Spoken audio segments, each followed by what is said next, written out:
ओम श्री कल्कि अगस्तीसाय नमो नमः। 46th day. 108 दिवसीय आत्म गायत्री श्री चक्र साधना करने वाले प्रिय शिष्यों को श्री जलकंठेश्वर का अनुग्रह भाषण। ओम श्री जलकंठेश्वराय नमो नमः। प्रेम का प्रवाह जल प्रवाह के समान होता है। श्री जलकंठेश्वर शिवांश महान शक्तियों वाला कण है। जब मैं इस पृथ्वी ग्रह पर उपस्थित होता हूँ तब मेरे कर्म भिन्न प्रकार के होते हैं, क्योंकि मानव आत्माओं में स्थित आकर्षण शक्ति वास्तव में मेरे द्वारा निर्मित एक अवस्था ही है।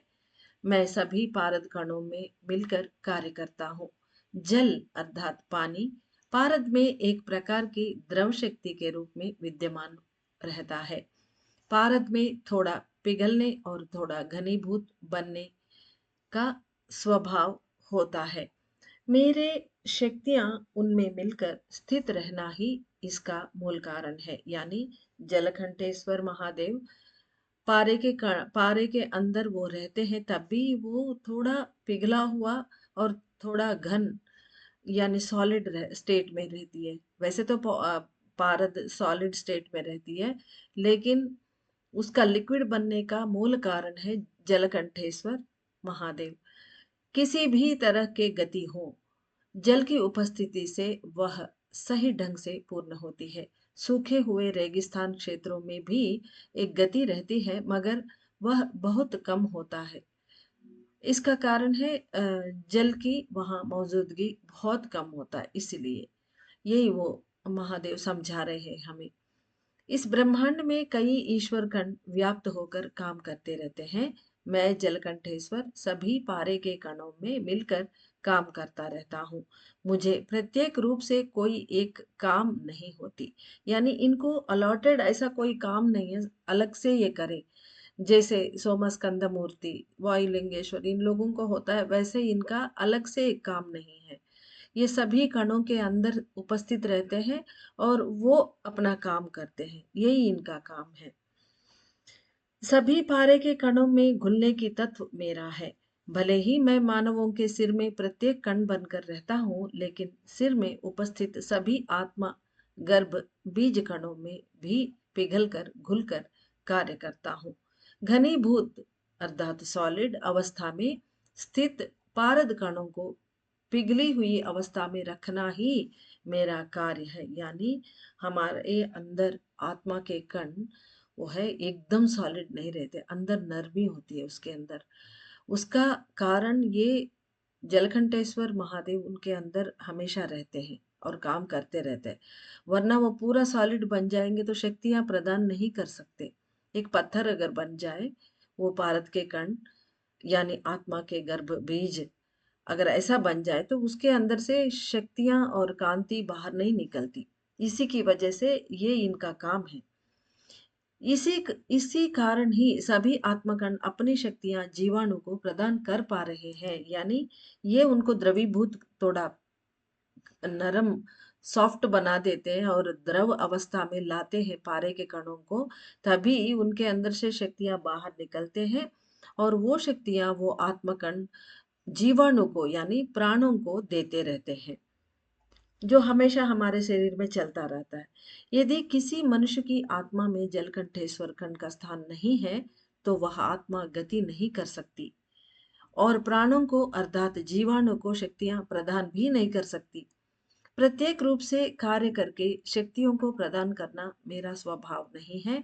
उसके बजाय मैं हर एक कण के अंदर घुलकर उस कण की शक्तियों को पिघलाकर ईंधन के रूप में बाहर लाकर सहायता करता हूँ। ये इनडायरेक्ट काम करते हैं। कुछ मनुष्यों के सिर में जलकंठेश्वर कण काम नहीं करती। ऊपर वही बता रहे हैं ईश्वर कि किसी के सिर में जलकंठेश्वर का कण उपस्थित नहीं है, उनका स्थान नहीं है, ऐसा कह रहे हैं। यहाँ भी यही कह रहे हैं कि कुछ मनुष्यों के सिर में जलकंठेश्वर कण काम नहीं करती। अगर मैं जलकंठेश्वर गति नहीं करता हूं तो आत्मा और प्राणों के बीच के शक्तियों के आदान प्रदान नहीं घटेगा। यानी जो रोजमर्रा में हमारे आत्मा से प्राणों को शक्तियाँ मिलती रहती है, प्राणों से ऊष्मा आत्मा को मिलती रहती है। ये आदान-प्रदान चलता रहता है। बेसिकली आत्मा के अंदर से शक्तियाँ प्राण लेती रहती है। वो काम नहीं घटेगी, क्योंकि जब जलकंठेश्वर वहाँ मौजूद ही नहीं है, तो कैसे चलेगी? वो एकदम ठोस सॉलिड पत्थर जैसा बने पड़े हुए हैं, आत्मा के कण सभी। तो इसलिए आत्मा शक्तियाँ नहीं दे सकती। मनुष्य आत्मा से अपने प्राणों की आवश्यक शक्तियाँ पिघली हुई अवस्था में ही स्वीकार कर सकते हैं। यही उसका कारण है। बता रहे हैं कि मनुष्य अपने प्राणों के लिए जो शक्तियाँ चाहिए, वो पारा जो है वो पिघली हुई अवस्था से ही वो स्वीकार कर पाते। यानी अंदर जो शक्तियों का आदान-प्रदान है, उसकी बात कर रहे हैं। मनुष्य मतलब हम अपने आप नहीं कर सकते, अंदर ही चलती है। तो उस रूप में ही पिघली हुई अवस्था में ही स्वीकार कर सकते। आत्मा के अंदर स्थित पारे के कण को पिघलाने की क्षमता मुझे परमात्मा से प्रदान की गई है। यानी इनको ही ये वरदान है कि आत्मा के कणों को पिघलाने की क्षमता सिर्फ यही रखते हैं, यही कण। कुछ मनुष्यों में मैं काम नहीं करता हूँ। उसका क्या कारण है? जानिए। एक मनुष्य अपने जीवन काल में कभी भी जल स्रोतों को नष्ट कर देता है या सूखा कर देता है, तो उस व्यक्ति के आत्मा में जलकंठेश्वर अर्थात मैं भी सूखे बनकर ही खड़े हो जाऊंगा। देखिए, ऐसा काम जो गलत काम करते हैं, तो जलकंठेश्वर महादेव रुष्ट होकर वो सूखे ही रहते हैं वहां पर। इस बात को जानिए, और उस व्यक्ति अपने अगले जन्म में उनके अंदर मेरे गति संघनन हो जाएगी। उस व्यक्ति के अपने अगले जन्म में उनके अंदर मेरे गति संघनन हो जाए, यानी वो सिकुड़ जाएगी, संघनन हो जाएगी। इसीलिए मैं जलघंटेश्वर हर कोई आत्मा कण को पिघलाकर शक्तियां दे नहीं सकता। मेरे गति को मनुष्य अपने कर्मों से संघनन कर सकते हैं, यानी इनको संघनन संकुंचन कर सकते हैं। मनुष्यों के कर्म जो है, गलत कर्म, ईश्वर को भी काम करने से रोक सकते हैं। यानी हम अपने ऊपर ही मिट्टी डालने वाले हैं।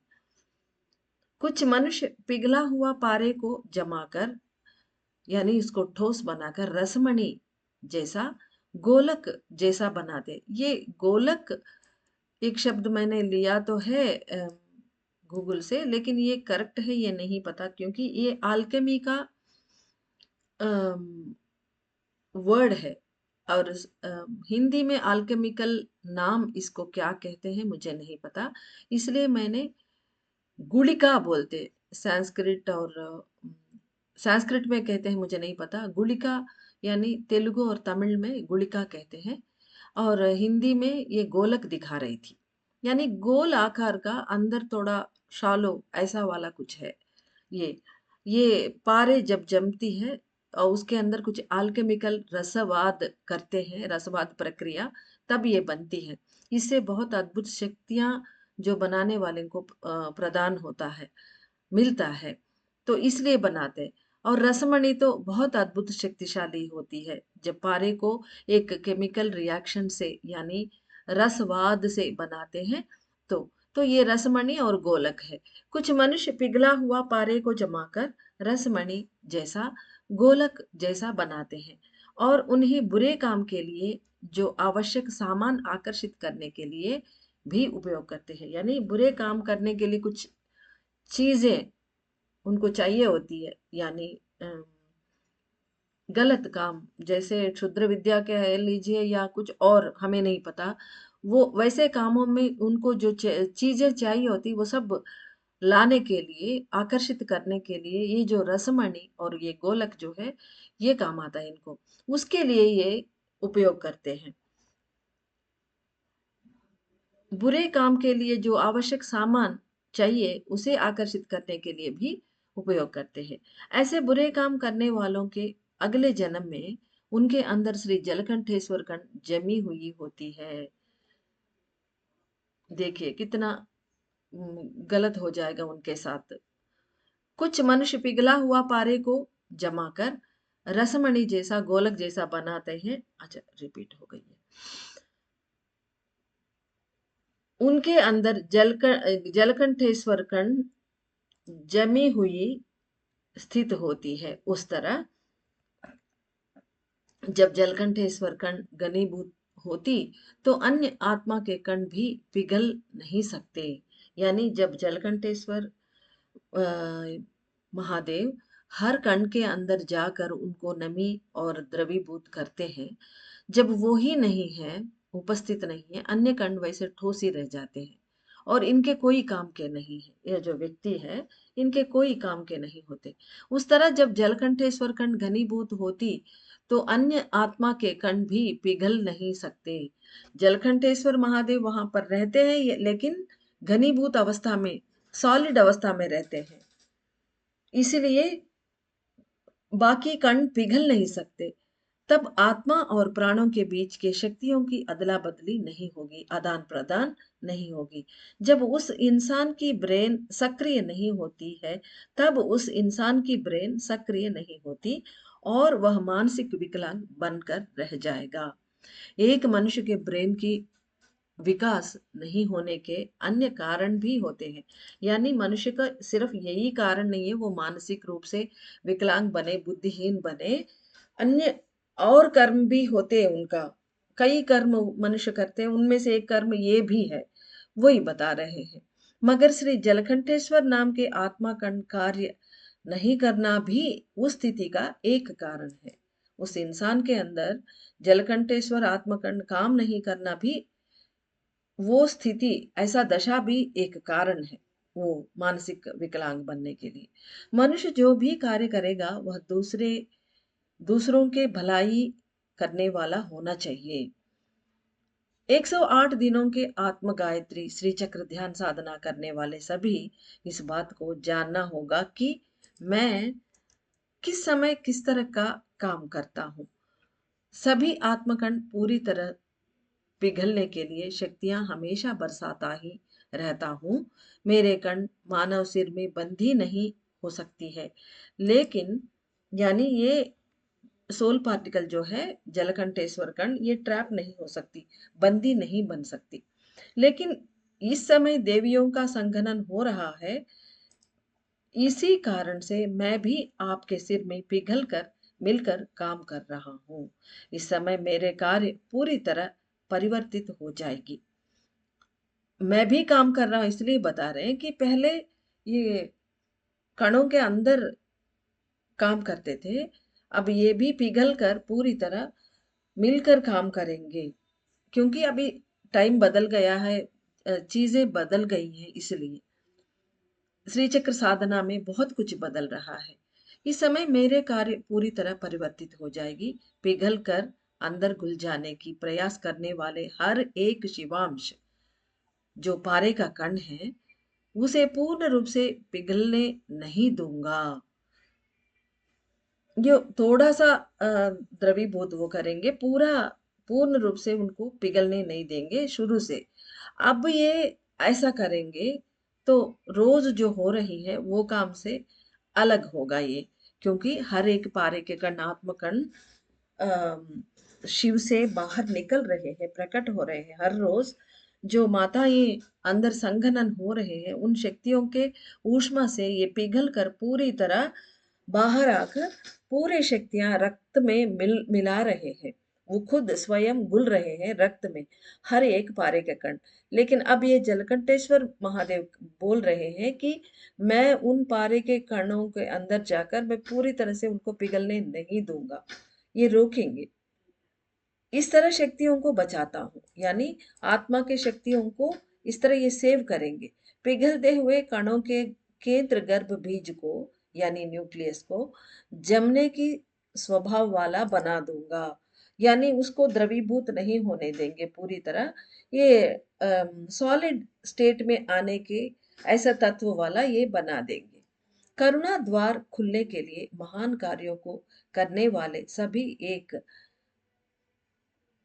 सभी एक सत्य को जानना होगा, यानी करुणा द्वार खुलने के लिए जो हम लोग आत्म गायत्री साधना जो कर रहे हैं श्री यंत्र का, वो लोगों को बता रहे हैं कि आप लोग एक सत्य को जानना होगा।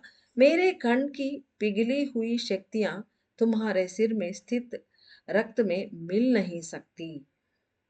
यानी ये पिघल भी जाए लेकिन रक्त में नहीं मिलेंगे, क्योंकि आत्म कणों को पूरी तरह पिघलने से रोक कर उनकी रक्षा करना ही मेरा कार्य है। अगर ये घुल जाएंगे तो ये काम कैसे करेंगे?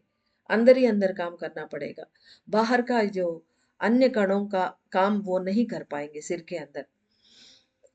तो इसीलिए बोल रहे हैं कि ये रक्त में नहीं मिल सकते और आत्म कणों को पूरी तरह से पिघलने से रोकना ही इनका और रक्षा करना ही इनका काम है। इस समय देवियों के संघनन हो रहा है, इसीलिए मैं भी सिर में पिघल कर उनमें विलीन होने का प्रयास कर रहा हूँ। यानी देवियों का संघनन हो रहा है, इसलिए ये भी सिर में पिघल कर उनमें विलीन होने का प्रयास कर रहा हूँ। फिर भी यानी देवियों के साथ मिलने की बात कर रहे हैं, ये ठीक से समझ में नहीं आ रहा है। शायद अगले मैसेज में हमें समझ में आ जाएगा। फिर भी मैं जीवाणु के घोंसले के चारों ओर परिवेष्टित होकर स्थिर रहता हूँ। हाँ, बोल रहे हैं कि ये भी पिघल कर उनमें विलीन हो जाएंगे, लेकिन विलीन का मतलब ये नहीं कि पूरी तरह जाए।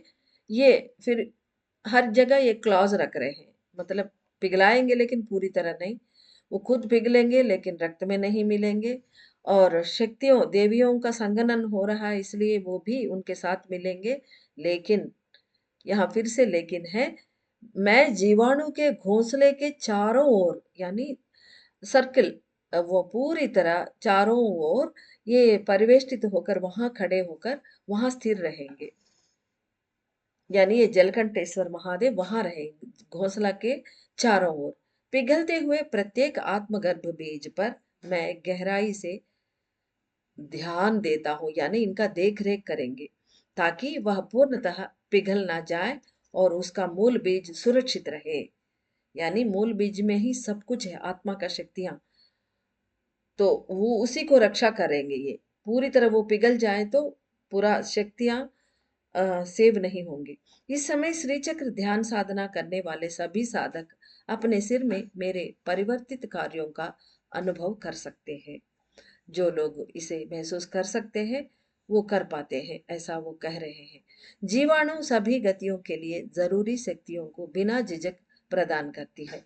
यानी जो माँ आदिशक्ति जीवाणु प्राण शक्ति जो है, वो हर काम के लिए सभी गतियों के लिए यानी हमारे हर कार्य के लिए जो जरूरी शक्तियां हैं अणुओं को बिना झिझक बिना कोई संकोच देती रहती है। अब तक वही हुआ था, लेकिन अब जब जीवाणु संघनन हो रही है, उसके कार्य को पिघलते हुए आत्मकण ही संभालेंगे। जो आत्मा के कण है हर रोज बता रहे हैं कि जीवाणु के मैं घोंसला बनूंगा, जीवाणु के अंदर शक्ति मैं बनूंगा, एक बोल रहे हैं ज्योति बनूंगा। इस तरह वही उनका कार्य संभालते आए हैं, अब आगे भी वही करेंगे। ये हम एक एक मैसेज में सुनते आए हैं। अब ये भी महादेव भी बता रहे हैं कि जब जीवाणु संघनन हो रही है, उसके कार्य को पिघलते हुए आत्मकण ही संभालेंगे। उस प्रकार पिघलते हुए हर एक आत्म बीज कण पर अपनी दृष्टि रखता हूँ। यानी वो जब ये पिघलते हुए आत्मकण अपने शक्तियों से जीवाणु का कार्य उनका सब्स्टिट्यूट बन के काम करेंगे, लेकिन इनके ऊपर ये इनकी नजर टिकी है ताकि वो पूरी तरह पिघल कर शक्तियां प्रदान ना करे, मगर अनावश्यक कार्यों के लिए ईंधन प्रदान करने से रोकते हुए रक्षा करता हूँ। ये सिर्फ देखता ही नहीं रहेंगे, बीज कण तो काम करेंगे करेंगे, लेकिन ये अनावश्यक कार्यों के लिए ईंधन प्रदान करने यानी हमारी बात हो रही है। जब हमारे काम के लिए बेझिझक जीवाणु आदिशक्ति देती थी, अब जब वो अंदर जा रही है, बिंदु के अंदर संघनन हो रही है, तो ये लोग काम करेंगे आत्मकण। अब ये भी जलकंठेश्वर महादेव भी आत्मकण है, इसलिए दूसरे कणों को देने से भी ये रोकेंगे, क्योंकि हम कोई भी इच्छा करेंगे उसको पूर्ण करने के लिए शक्तियां हमें अब नहीं मिलेंगी, अब पाबंदी है, यही बता रहे हैं। अनावश्यक कार्यों के लिए ईंधन प्रदान करने से रोकते हुए उनकी रक्षा करता रहता हूँ। श्री जलकंठेश्वर कंठ के महान कार्यों के बारे में जानिए। यही सभी महान कार्य हैं, इनके बारे में हमें पूरी तरह जानकारी रखना चाहिए। महर्षि अगस्त्य जी द्वारा दिया गया आत्मलिंग पूजा संपन्न कर चुके सभी मानव अपने सिर में मेरे शक्तियों के उपस्थिति को अनुभव कर सकते हैं। यानी जब हम लोग आत्मलिंग पूजा करे थे, तब ये महादेव भी आए थे, जलकंठेश्वर महादेव भी, ये अपने शक्तियां हमें दे दिए थे। अब अब भी हम अभी भी हम वो उनकी उपस्थिति महसूस कर सकते हैं, ऐसा बोल रहे हैं। इसीलिए अब वे लोग श्री चक्र ध्यान साधना नहीं करने पर भी, यानी कुछ लोग जो आत्मलिंग पूजा करे थे, लेकिन सभी ने 108 दिवसीय ये आत्मलिंग सॉरी श्री चक्र ध्यान साधना नहीं कर रहे, लेकिन वे लोग जो श्री चक्र ध्यान साधना नहीं कर रहे हैं, वो कर नहीं करने पर भी उनके सिर में मिलकर कार्य कर रहा हूँ, ये उनके सिर में भी ये काम कर रहे हैं। क्योंकि आत्मलिंग पूजा में वो वहां उपस्थित थे। अब जब आ गए हमारे पास, तो उनके अंदर भी वो काम चालू किया है, यानी उनके अंदर भी शक्तियां व्यर्थ नहीं होने देंगे, उनका देख रेख संभालेंगे। ये सभी में जीवाणु का संघनन होने के लिए, आत्मा का कार्य विकसित होने के लिए भी मैं ही सहायता करता हूँ। यानी सभी में, यानी हर एक आत्मा के अंदर, हर एक प्राणी के अंदर, मनुष्य के अंदर जीवाणु का संगठन हो, उसके लिए ये सहायता करेंगे उनके अंदर बैठकर। इस सत्य को जानिए, मेरे गति से सभी भाव शून्य स्थिति में पहुंच जाएंगे। यानी भावनाएं अब शून्य होना शुरू होंगे। जो लोग सत्य युग प्रवेश नहीं कर सके, वे सभी अपने प्राणों के गति के अधीन ही रहकर जिएंगे। यानी हम लोग ऐसा बता रहे हैं गुरु लोग, कि आप लोग प्रेम के दरवाजा पार करके करुणा की द्वार की ओर पधार रहे हैं, ऐसा। तो हम लोग सतयुग का प्रवेश कर चुके हैं। जो लोग इसमें शामिल नहीं है और सतयुग में प्रवेश नहीं कर सके, यानी अन्य मार्गों से भी सतयुग में प्रवेश कर सकते हैं, यानी इसकी बराबर की साधना करने वाले सभी कर पाते, लेकिन उनके बारे में हमें नहीं पता। हमें अभी ये जो अगस्त्य महर्षि द्वारा हम काम कर रहे हैं, ऐसा जो लोग नहीं करें और सतयुग में प्रवेश नहीं कर पाते, वो लोग क्या करते हैं, वो प्राणों के गति के अधीन ही उनके अंदर ही प्रोसेस होकर जिएंगे। यानी ये इच्छाएं करते रहेंगे और प्राण उनकी बात मानती रहती है, जीवाणु आदि शक्ति, और उनके काम चलते रहेंगे, क्योंकि वहां प्राण शक्ति संगनन नहीं हो रही है। संगनन होने के लिए कोई प्रयास वहां हुआ ही नहीं, क्योंकि ये बहुत मुश्किल वाला है। सिर्फ और सिर्फ अगस्त्य महर्षि ही इस भूलोक में करवा रहे हैं पहली बार। तो इसलिए उनके प्राणों का संघनन तो नहीं होगी, अपने आप रोकना थोड़ा बहुत कुछ लोग कर पाते हैं, लेकिन सभी के बस में नहीं है, वो थोड़ा काम नहीं आएगी यहाँ पर। तो आगे बढ़ते हुए, लेकिन देवियों के संघनन के कारण सभी प्राण धीरे धीरे संघनन होने का प्रयास करेंगे। यानी सभी शक्तियां बाहर की, सभी माएं देवियां, सभी संघनन हो रहे, अ, बड़े उसमें कर रहे हैं, महान यज्ञ चल रही है हमारे अंदर। हम लोग बेशक कम लोग हैं, लेकिन उसका प्रभाव पूरा भूमंडल पर पड़ रहा है। इसलिए वो धीरे धीरे बता रहे हैं, सभी लोगों के अंदर के प्राण धीरे धीरे संगनन होना घटेगा, वो भी प्रयास करेंगे, क्योंकि प्राण तो प्राण होता है, सभी आत्मा एक दूसरे से जैसे कनेक्टेड है, वैसे प्राण भी एक से एक कनेक्टेड है, क्योंकि सभी मिलकर ही आदि शक्ति है। तो आदि शक्ति एक जगह संघनन हो रही है, तो अन्य लोगों में भी प्राण शक्ति धीरे धीरे संघनन होने का प्रयास करेंगे। जो लोग देवताओं द्वारा निर्मित लाइट ब्रिज से अनुसंधान है, केवल वे ही अभी के घटनाओं को समझ सकेंगे। यानी ये जो भी बता रहे हैं, चीजों को समझना इतना आसान नहीं है। हम लोग अगर बाहर भी बताएंगे कोई यकीन नहीं करेंगे। पहली बात वो समझ नहीं सकेंगे, ऐसा नहीं बोलेंगे, लेकिन बोलेंगे कि हम ट्रस्ट नहीं करेंगे, क्योंकि उनके समझ से परे है ये बात। इसलिए बोल रहे हैं कि ये देवता द्वारा निर्मित लाइट ब्रिज, जो अनबालयम में 12 देवी देवताएं और अगस्त्य महर्षि द्वारा निर्मित लाइट ब्रिज, जो हम लोग कनेक्टेड है आत्मलिंग पूजा से, वे ही केवल अभी के घटनाओं को समझ सकेंगे। सभी परिस्थितियों में उत्पन्न होने वाली नकारात्मक गतिविधियां ही सतयुग के निवासियों की उपस्थिति को प्रकट करती है। ये थोड़ा मुश्किल सेंटेंस है। बता रहे हैं सभी परिस्थितियों में उत्पन्न होने वाले नकारात्मक गतिविधियां, यानी जो अपोजिट शक्तियां, नकारात्मक शक्तियां, जहां वो काम करके ऐसे ऐसे घटना हो रही है, यानी प्रलय की बात नहीं हो रही है अलग से, वहां सतयुग के निवासियों का उपस्थिति कि हाँ यहाँ ये लोग मौजूद है, क्योंकि वो गुस्से में वो नकारात्मक शक्तियां ऊपर उठेंगे, अटैक करने की कोशिश करेंगे। थोड़ा सा प्रलय बहुत विकराल रूप भी धारण करती है इसकी वजह से, क्योंकि हम लोग अपने हाथ रख के उसको रोकने की प्रयास जो कर रहे हैं, तो हमारे ऊपर ये सकारात्मक शक्तियों के ऊपर हमेशा नकारात्मक शक्तियां विस्तृत रूप से अटैक करते रहते हैं। तो वो ही बता रहे हैं, ये सेंटेंस सावधानी से हमें समझना होगा। सभी परिस्थितियों में उत्पन्न होने वाली नकारात्मक गतिविधियां ही सत्ययुग के निवासियों की उपस्थिति को प्रकट करती है, क्योंकि कलियुग वासियों को सत्ययुग वासियों से बिल्कुल चिढ़ होती है और घृणा होती है। तेजी से भागता जीवन गतिहीनता की स्थिति में पहुंच जाएगा। यानी ये तेजी तेजी से जो चल रहा है हमारा जीवन, वो गतिहीन हो जाए, गतिहीन नहीं, ये मतलब गतिशीलता स्तब्ध हो जाएगी। आत्मा के बीज जो अचल स्वभाव के होते हैं, यानी आत्मा हमेशा स्थिर रहती है और प्राण हमेशा चलती रहती है, गतिशील होती है। अब आत्मा के बीज कण तो गतिहीनता से रहते हैं, यानी स्थिर रहते हैं। वो उनके वो ऐसा स्वभाव गति करने लगती है, यानी अपोजिट हो जाएगी।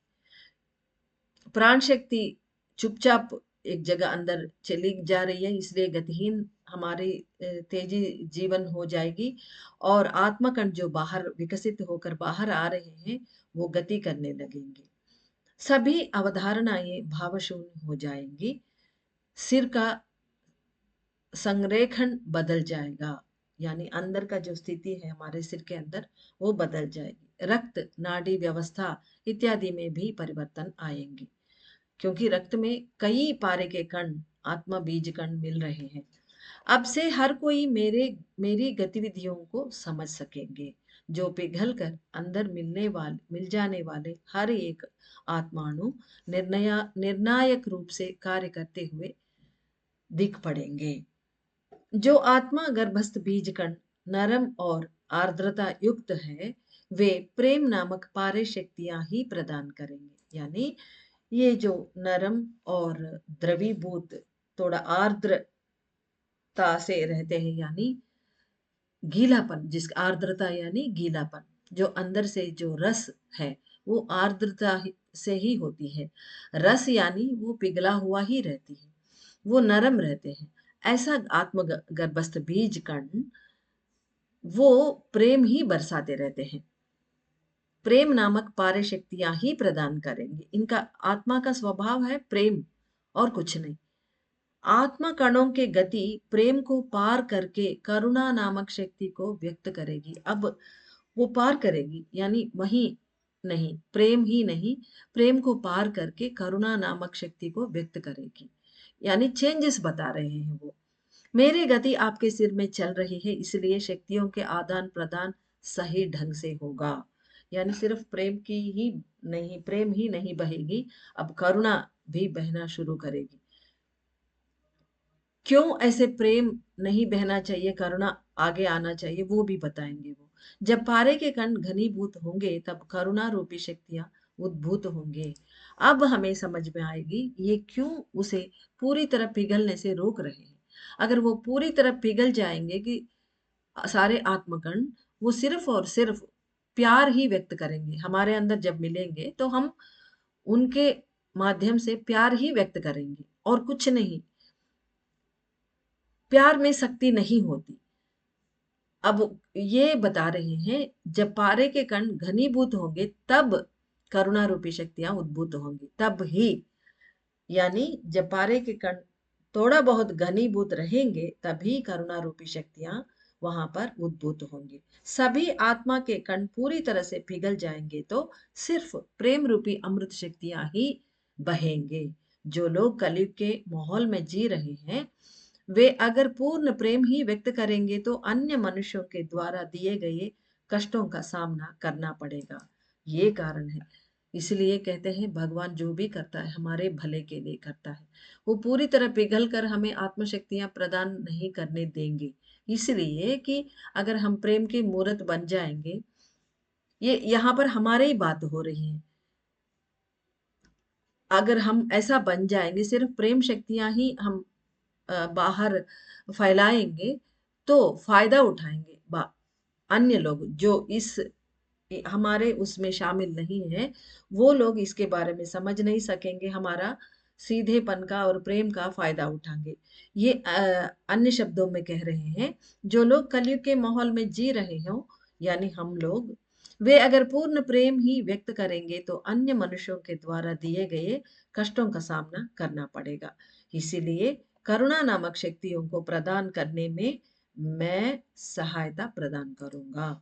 इसलिए ये उनको आधा अधूरा सॉलिड ही रहने दे रहे। जब वो सॉलिड और आर्द्रता दोनों ही होंगे तभी करुणा शक्तियां बाहर निकलेंगे। हर कोई मनुष्य आत्म मुक्त होना चाहिए।